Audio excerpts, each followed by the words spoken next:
And I'm Brandon, and Professor Moody, who's the head of the Environmental Health Department at Old Dominion University, wanted me, one of his students, to interview him, and I have a bunch of questions written down on my phone. So really looking forward to getting that done. Yeah, Brandon. Thanks for we've been talking this. Yeah. We've been talking about doing this for a while, and I'm finally glad we both have time to make this work. So I appreciate you, man. Yeah, of course. So the first question I wanted to ask: did you always know about the environmental health profession? No, not really. I fell into this profession. I was a pre-med student back in the day. I was here at ODU pursuing chemistry and biology, so biochemistry. I was pre-med, wanted to go to medical school. I was a former Navy corpsman, so I was a medic in my past, and I always had an affinity to working with people and solving problems that people have in human health conditions. And life changes when you're in your senior year, trying to married, had a kid on the way, so I had to get a job, and I fell into environmental health. There was a job opening in Norfolk Public Health Department, and it was one of those rare openings at the time. Most people that are in those positions as environmental health specialists tend to stay in those as a second careers forever. And an opening came up, and 3 of us that were from this program applied, and was fortunate enough to get a position at the Norfolk Public Health Department. What year was this? 2003.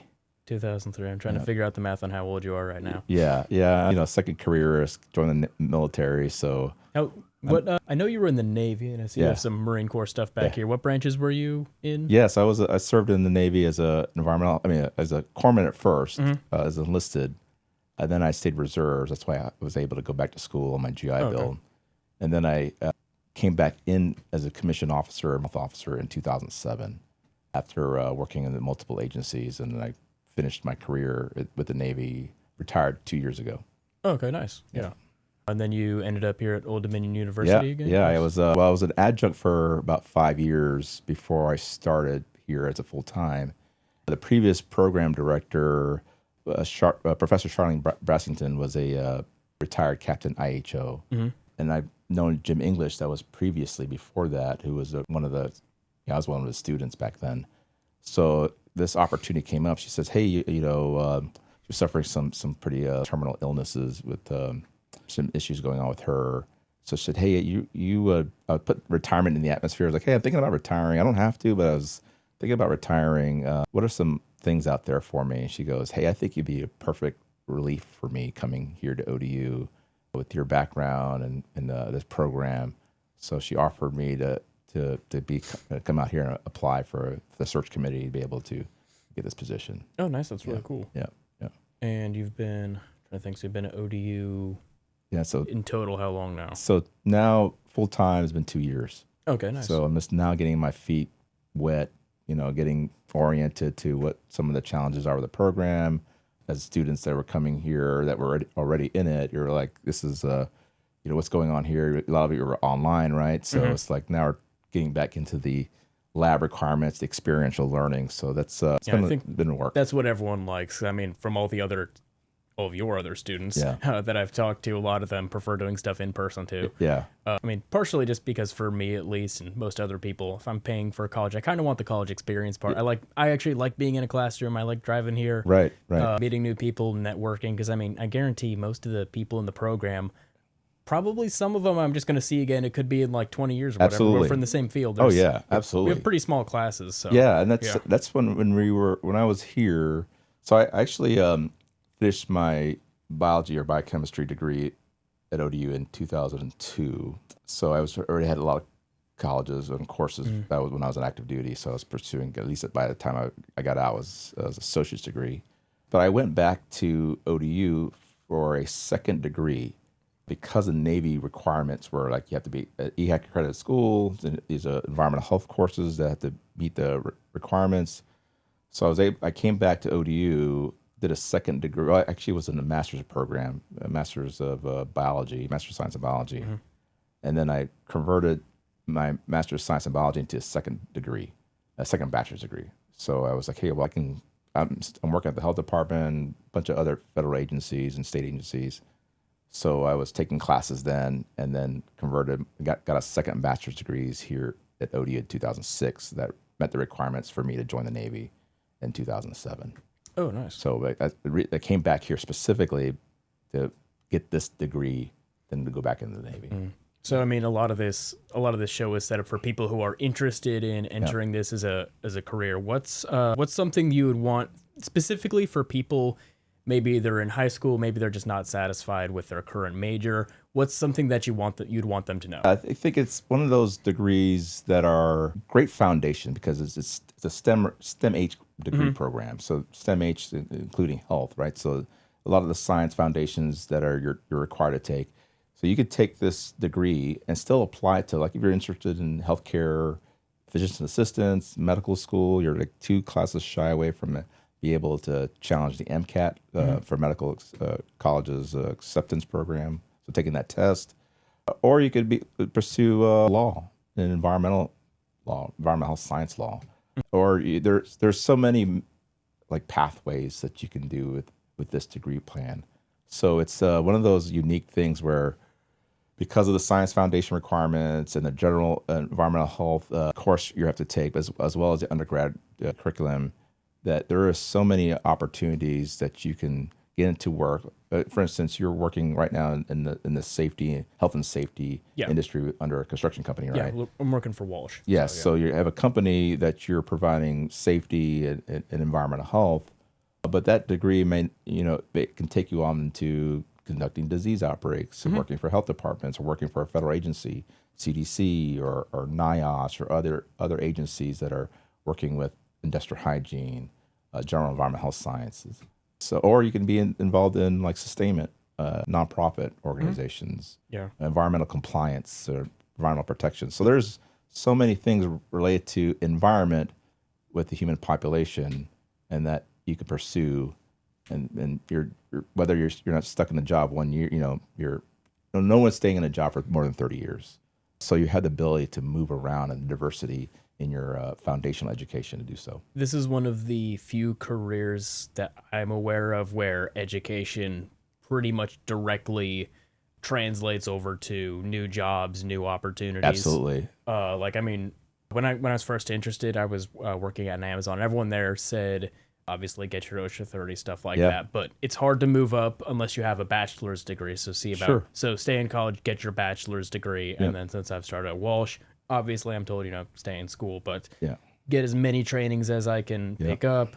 I'm trying to remember like some of the other certification stuff I can get. Like I have to be in the field for like several years to get it. Yeah, certified safety professional, CSSP. CSSP. That you could be also work on industrial hygiene, which is certified industrial hygienist under 5 years under industrial hygiene.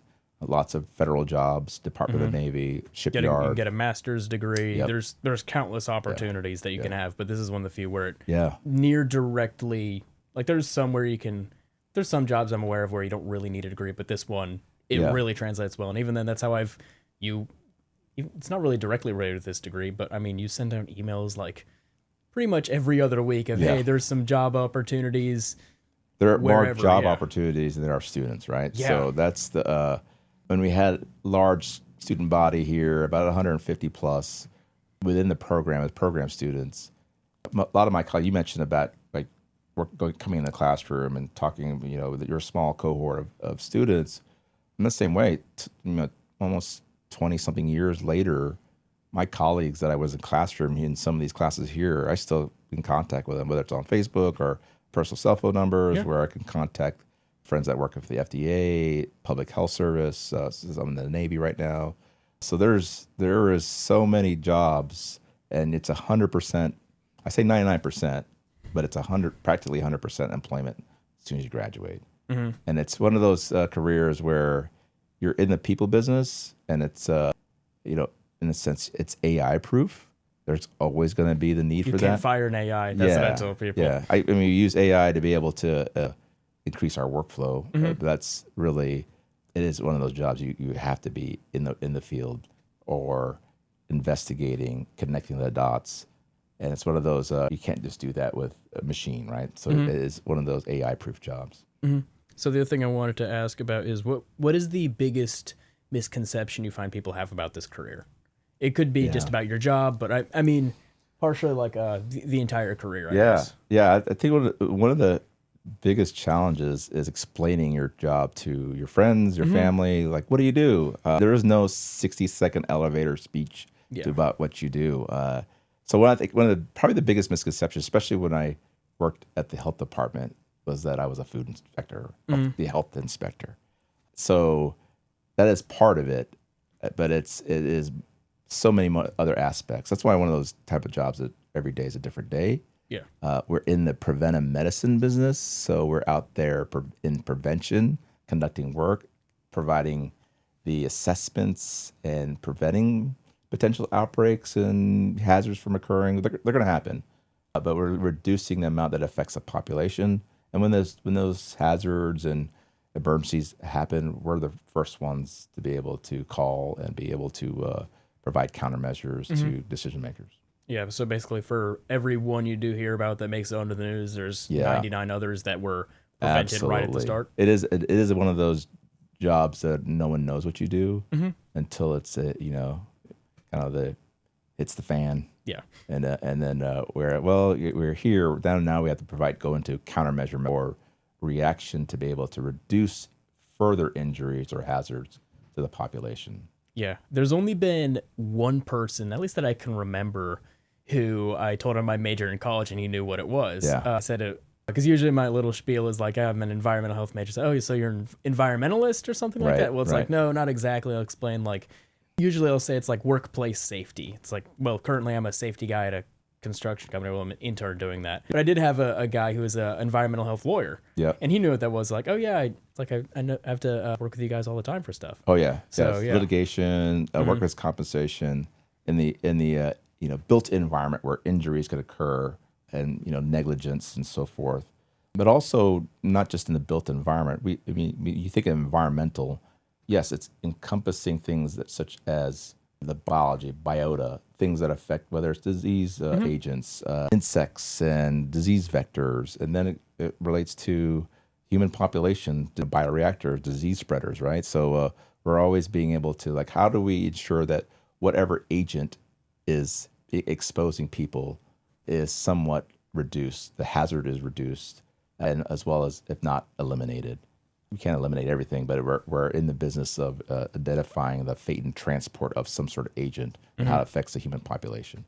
So, yeah, well, I mean, I think I saw a short you did a couple, or at least I saw it a couple of days ago about rabies, where like, yeah, it's still a major threat, but way less than it was probably 100 years ago or something. Oh, absolutely. I don't know anyone off the top of my head who's had rabies before. Yeah, that's speaking about rabies, it's one of the most controlled in the United States because of the CDC compendium.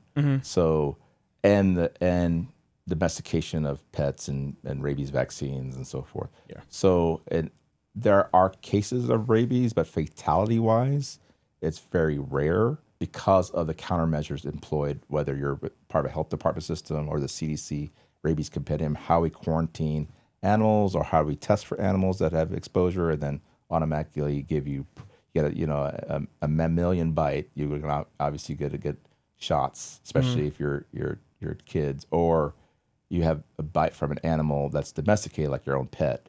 It was like got into a fight with a raccoon. Yeah. And then if your dog doesn't have a rabies shot, then there's quarantine requirements, like 6 months, pretty long. But if your dog has rabies shots already, they get a booster. They're put in 10-day quarantine within your house because you can see the behavior changes. And if that behavior changes within 10 days after you've booster shot and so forth, then you're going into prophylaxis. So there's a whole process for that to be able to prevent you. But most of the time, an unknown rabies bite from an unknown animal, even if it's a domesticated dog, cat, you're going to automatically, you go to ER for the bite, you're going to get automatic rabies shots for that. So that's why it's such a low occurrence, because we also know it's like 99% fatal, right? So other countries, not so much. That's the concern. There are concerns with that, especially places I've been to, South and Central America, where rabies is important, and there's active programs to be able to do that, but it's very hard to get access to care. So it's a concern. I actually had my aunt from the Philippines die of rabies. Yeah, I think you remember. Yeah, I remember you telling us about that in a class. But I mean, that's really someone I know who knows someone now. Yeah. But like, it's not a very common thing that people get now, or even like chicken pox. Like everyone, my mom was telling me how when she was, I think in like kindergarten or something like that, everyone got chicken pox, Yeah. and her and all of her cousins came over to their house, Yeah. make sure everyone gets chicken pox Exposure. now. Yeah. And I don't think I actually think I did a poll about this on my Instagram like No. a year ago, like if anyone under the age of 30 had chicken pox, and like I don't think I know Yeah, it's anyone not who real. has. It's rare because now you have vaccines for it. Yeah. The varicella vaccine for it. So you're getting exposed to a vaccine that has inert, and your body's building antibodies for it, the antigen, to be able to do so. So that's where you're seeing it. That's why it's not as prevalent in your generation now, because there's vaccines that we put out for that to reduce the cause. So you don't have the scarring that would go with the pustules. So that when you have that, it gets pretty itchy. There's just lots of scarring that can happen.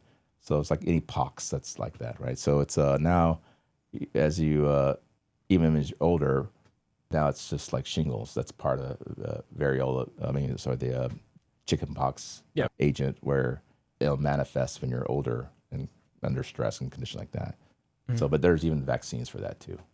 Yeah, so my next question was, what's a common mistake people make when getting into this career, or even people who've been in the career 20 some years? What's a common mistake that you see? Let's start with someone who's like fresh off. Let's break this down into 3 questions. Yeah. The first is someone's in college and they're like basically where I am right now. They're in college. Maybe they have an internship. They're looking to get one. What's a common mistake you see in this field? That's a tough one. Just like any profession, you have to have growth, professional development. You're always learning. So just because you graduate means like, oh, I'm done. You're getting the foundational sciences here. So I think in that kind of challenges, you're always constantly learning.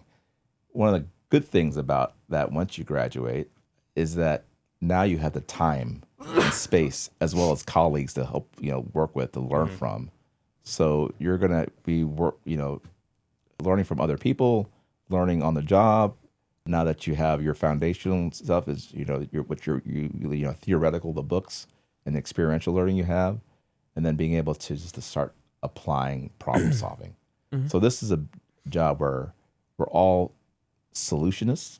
That means you're providing solutions to a problem, but you're not doing it by yourself.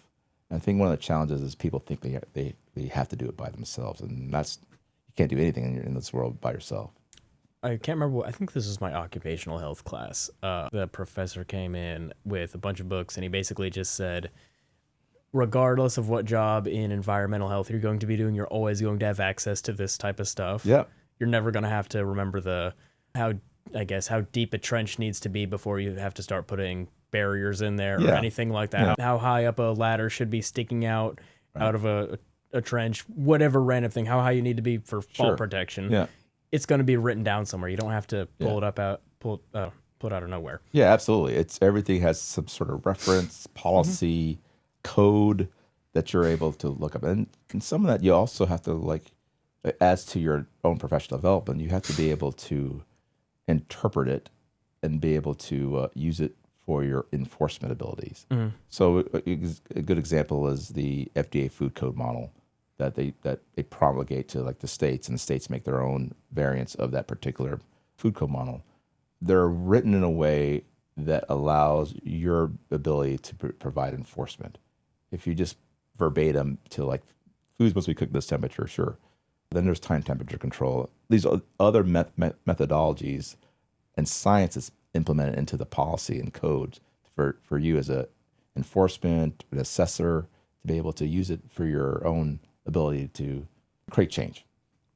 So, just like in the safety business, no one wants to listen to the rules and regulations all the time, right? Yeah. So it's human nature. So we're in the influencing business to say, hey, there's a reason why these are set up this way, to protect you, but also protect the companies for negligence. So you have to follow these things. Otherwise, an injury to you could be an injury that could be lifelong, that affects your ability to work and make that nice income. But an injury that was a company's fault, that wasn't paying attention to some of the requirements they have, is a loss of millions of dollars to a company too. So it goes both ways, and you're the in between to be able to provide that risk assessment, and be able to enforce those things too. So the second part is, if somebody graduates, they just got their diploma, what's a mistake that you see people commonly make? I don't know, probably just somebody wants to be unemployed for 6 months, that's a whole other thing. But like, what's something that you see people, if somebody makes a big mistake early on, what do you think it is? I think that it's probably locking yourself into a position and career field and coming out there with a bravado of knowing you think you know everything. I mean, here I use the example. I've been 30 years later in my career field. I'm always learning something new. That's the nice part. I enjoy learning something new every day. Of course. So curiosity is going to be, and the critical thinking, and not following. There are policies, procedures, and things that are written for a specific reason, and you have to follow those reasons. Otherwise, if you deviate, things happen, right? Bad things could happen. However, you also have to have a good risk meter, meaning you have to be able to understand why it's written that way, to be able to not only convince decision makers, but also protect the people that you're serving. So what are the times that I've seen in my career, colleagues, subordinates that I've seen, it's like they just follow the book and believe what the book has all the answers. Like, this is the gold standard. The book says it's so and so here. So yes, that's a guidance document. It's not a policy document, and they tend to die on those hills. And I've seen careers kind of tank because of that. So I think that's a major one where I recognize where they just follow the what it says verbatim and not really understand why it says that. Okay. Do you see people who have been in your career 20, 30 years, is the kind of a reiteration on the third question, but do you see a lot of people just get satisfied with where they are?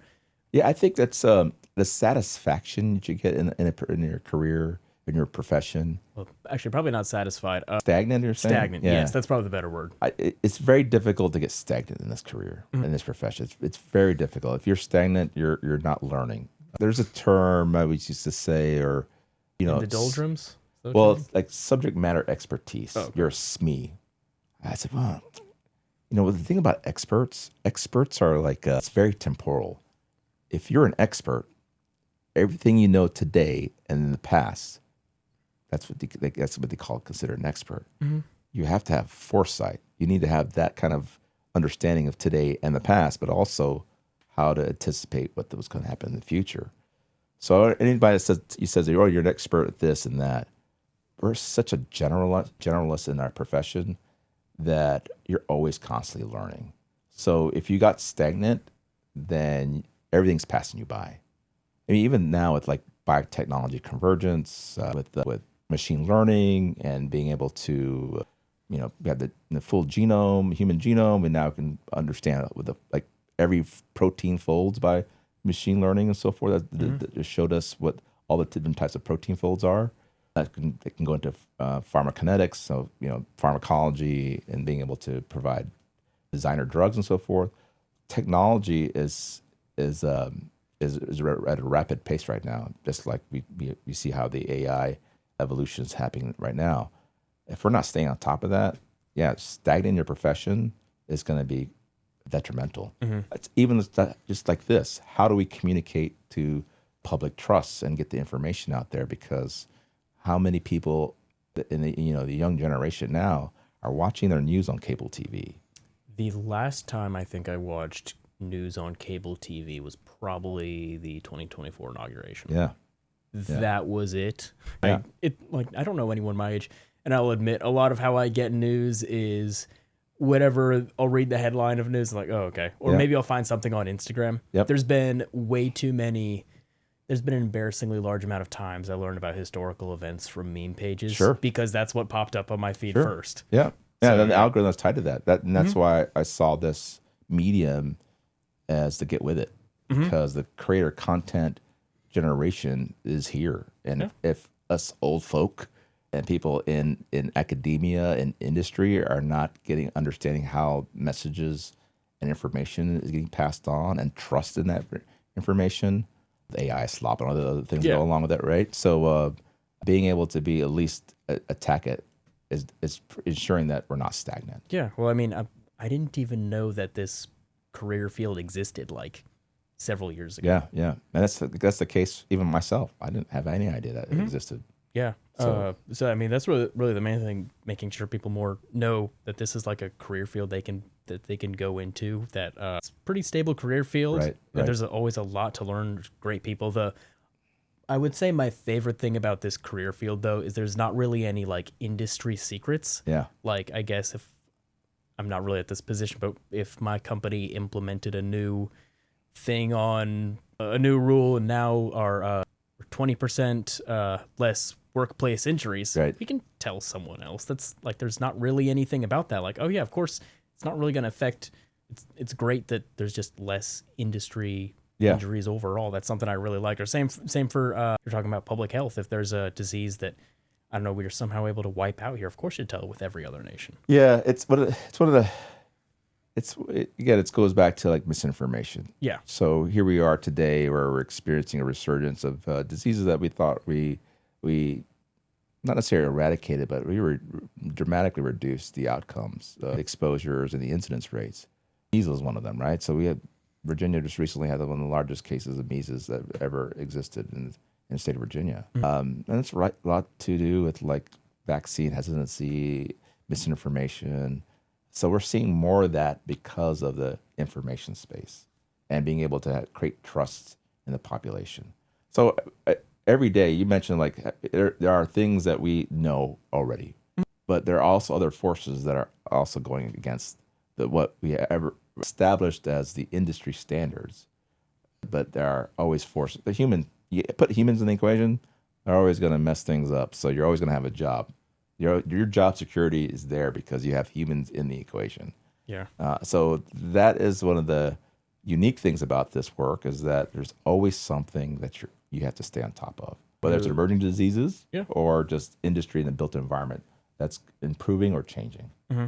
Yeah, I think Winston Churchill, I think it was him, said something like, no plan survives first contact with the enemy. Yeah. It was actually Mulkey the Elder that says that, like, or Mike Tyson, you get punched in the face. You can have a plan until you get punched in the face. But it's a very old, I'm a military historian, so I have a lot of information on how that works. So it's like, yeah, that is very true. It applies every time. And in as much as we're in the preventive medicine business, it's always going to be some sort of occurrence, an outbreak, condition that's going to affect the population. Whether it's a train spill we've had recently, train derailments, plants blowing up, measles outbreaks, cyclospora that's happening right now with the lettuce and other fruits and vegetables. We've had these experiences before. Media tends to like put it in front faces, and yes, there are some governmental things that have occurred that allow these things to spread even more so. But they're always happening behind the scenes. Most people don't even realize it. Whether it's the monocytogenes with cheeses that are at a gas station, or Bluebell ice cream a couple years ago, their plant in Suffolk had a outbreak. So these are things that are happening every day that people just do not know about. Maybe it gets media attention on your cable news network or however you pick up your news, but we're constantly working in that space all the time. Just, and now you have Ebola coming back into the news again, but we're so used to it. COVID was a different story. COVID-19, I was one of the investigators for COVID-19. That was the 100-year pandemics, with swine flu or H1N1 or Spanish flu in 1918 or 1918 during World War I. So I think didn't Spanish flu kill more people than like World War I itself? Yeah, it was one of the 100-year pandemic. People call it Spanish flu. Here's a side note for it. It wasn't because it came from Spain. It was really brought from the U.S., from Kansas City or Kansas and Missouri, because of our armies that were going over into Europe, because there's a lot of farmlands out there, and H1N1, which is the ecology and how to understand that, was a lot of pigs, a lot of genetics it came from H1N1, and they said, well, Spanish flu is more likely than H1N1. So it came from the U.S. The Spanish were much more open at the time with their media. So as they're saying, hey, we have this Spanish, we have this flu that's affecting the population, they're putting on newspapers, and everybody's that was closed off in their media were saying, oh, it's the Spanish flu. Well, they came from the U.S. I can't imagine I'm not sure how good their environmental health systems of tracking where a disease started back during when World War I is taking place was that huge, but it did kill a lot of people. But there were public health, preventive medicine has always been part of our military forces ever since General George Washington during the Revolutionary War instituted a smallpox vaccine to all the troops. So that was the first vaccine program for the military to support the Revolutionary War to become a United States of America. It was because of one of those instrumental vaccine programs. I'm trying to think back to my high school history class. Didn't George Washington get smallpox way before then, but survived, which is like pretty uncommon? Smallpox is like during his time in the British Army. I think I heard something like he got smallpox and survived it. But that's why the term vaccine comes from. Vac is the Latin term for cow. So the cowpox was where they found this resistance. So the milk maidens for the cows were catching smallpox and were resistant to smallpox. Okay. So they experimented with variola by collecting the pus of the milk maidens that had cowpox and then using that as a tincture to inject into people, small doses of it, so they could get smallpox. So according to History of Vaccines, George Washington got smallpox when he was 19 years old, and it carried about 30% mortality rate.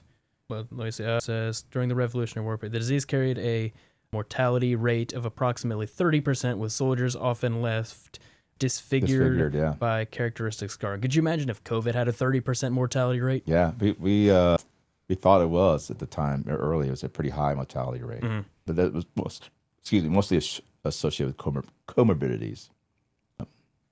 So I mean, history has a huge part of lessons learned about disease and sanitation, even goes down to Napoleonic Wars. So, but however, diseases, vectors have killed more people in wars than actual missiles and bullets have. I think so. My other question was, let's just say somebody is maybe they were in the military for a while, or maybe they're just in their early mid-30s and kind of tired out with their job.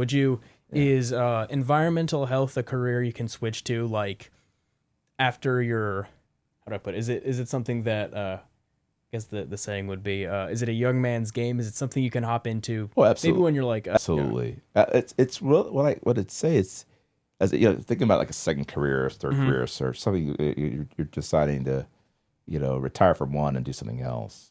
I would say that one of the unique things about this work is that we are in the public. We're having the maturity and experience and age over time makes it much easier to do this work because we're in the people business. We're in the influencing job. So we have to influence decision makers, executives, and be able to do things better to improve their outcomes. Whether if you're in the military, we want to make sure they can do the things they do, break things, blow up stuff, right? So that's lethality part of the mission. But also, if a company, you got to earn money, you're bring in revenue, you have to make more money than you spend. Yeah, you have to sustain that, and our work is ensuring that happens.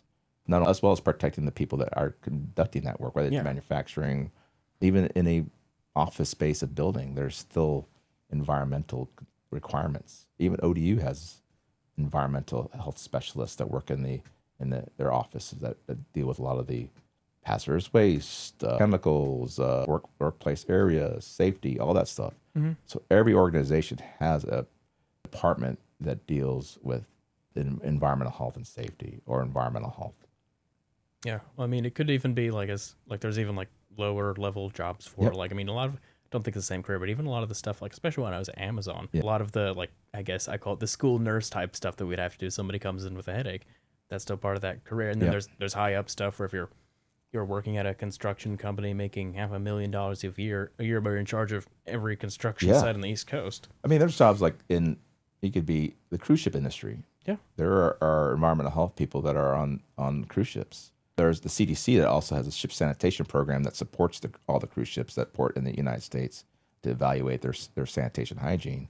I mean, that's basically where we got the word quarantine from. Yeah. Not cruise ships, but okay, I'm trying to remember this right. I can't remember if I learned this in class or if it was basically, I think sometime in Italy. Yep.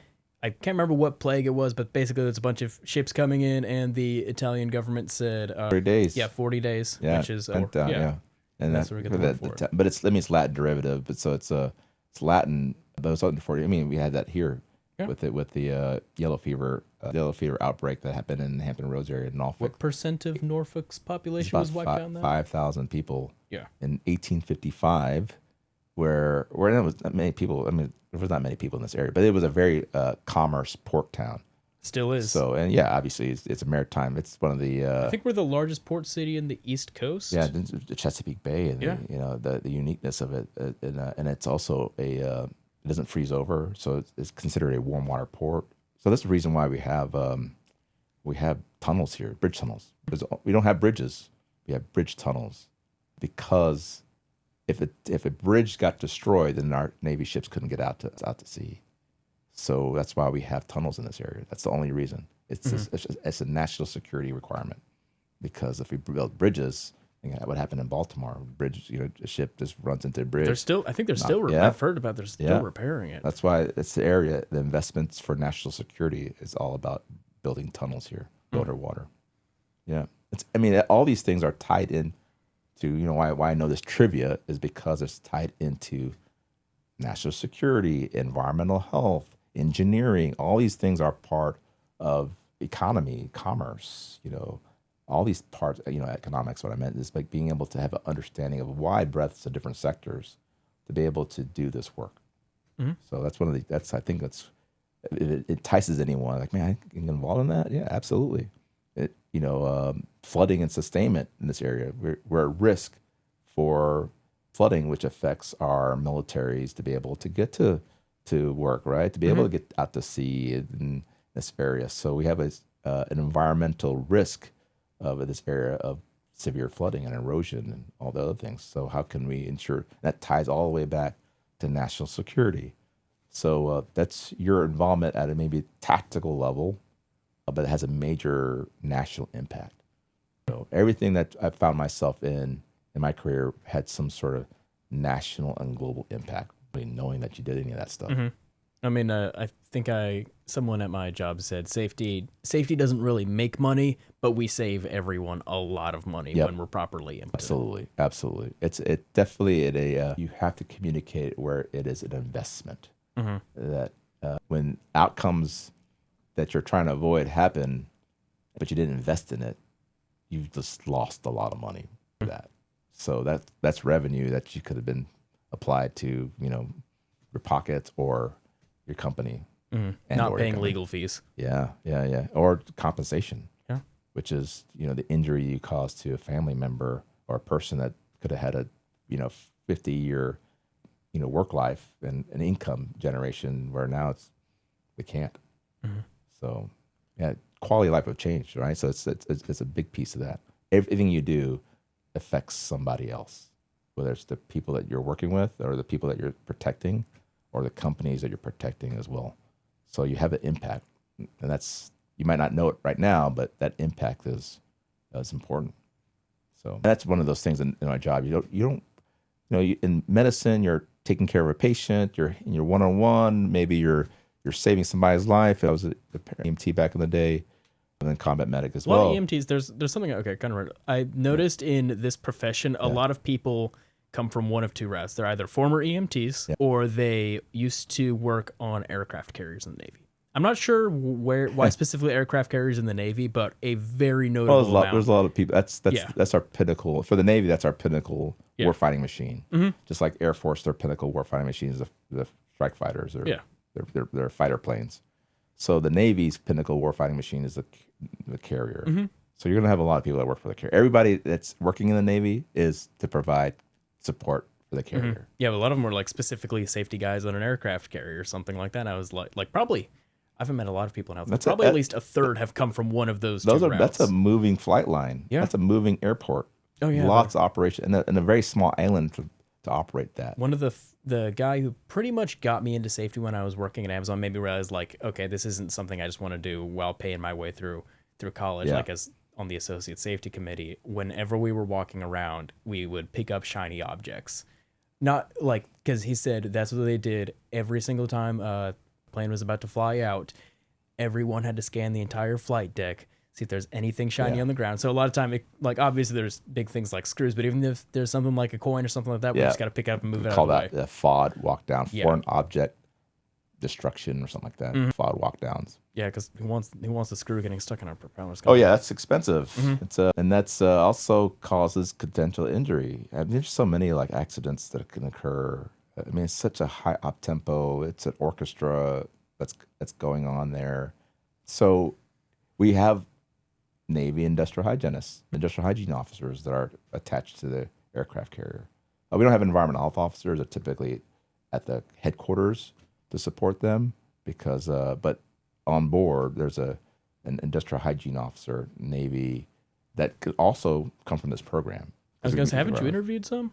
Yeah, we have industrial hygiene officers that we've mostly the environmental health officer, but the industrial hygiene for the Navy can come from this program as well. Oh, nice. So, and they go out to sea more than we do. So yeah, do you have any other statements you have to make? Any closing remarks? No, I just appreciate you being able to interview me for once and ask those kind of questions. What I asked for others.